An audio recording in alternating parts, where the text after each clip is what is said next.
বাংলাদেশের রাঙামাটি জেলায় অবস্থিত কাপ্তাই লেক দক্ষিণ-পূর্ব এশিয়ার বৃহত্তম মনুষ্যসৃষ্ট স্বাদুপানির নদ।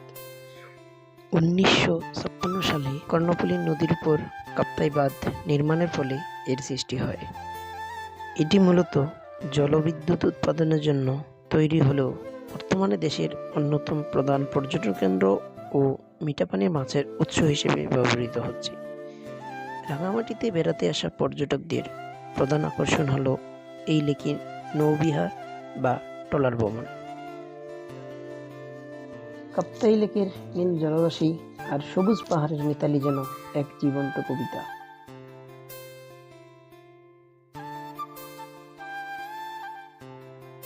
এদিকে আনারসের রস খাওয়াকে কেন্দ্র করে অমলদা এবং সালাউদ্দিন ভাইয়ের মাঝে ইরান এবং ইসরায়েলের যুদ্ধ চলছে। এই সুযোগে সজলদা খেয়ে নিচ্ছেন তাদের আনারসের রস।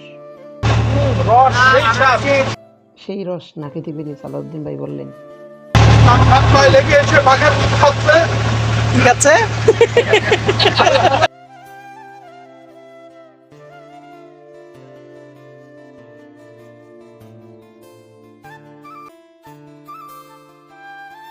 কাপ্তাই লেক কেবলমাত্র অনন্য নদ নয়, সেটি প্রশান্তির স্বপ্ন আর প্রকৃতির শব্দহীন গান, যেখানে মানুষ খুঁজে পায় নিজের হারানো শান্তি।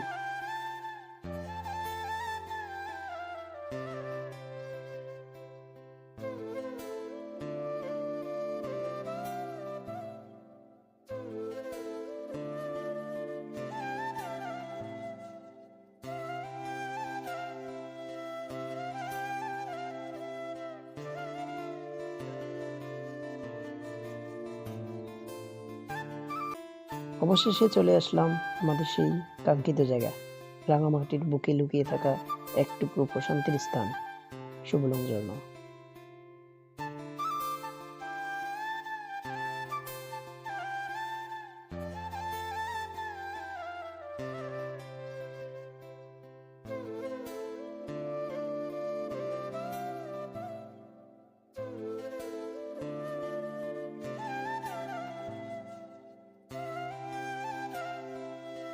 অবস্থা খুবই খারাপ, আমাদের রোগটা খুব কষ্ট করে আসছে। আমরা এখন রাঙ্গামাটি কি শুভলং ঝর্ণাতে আসছি।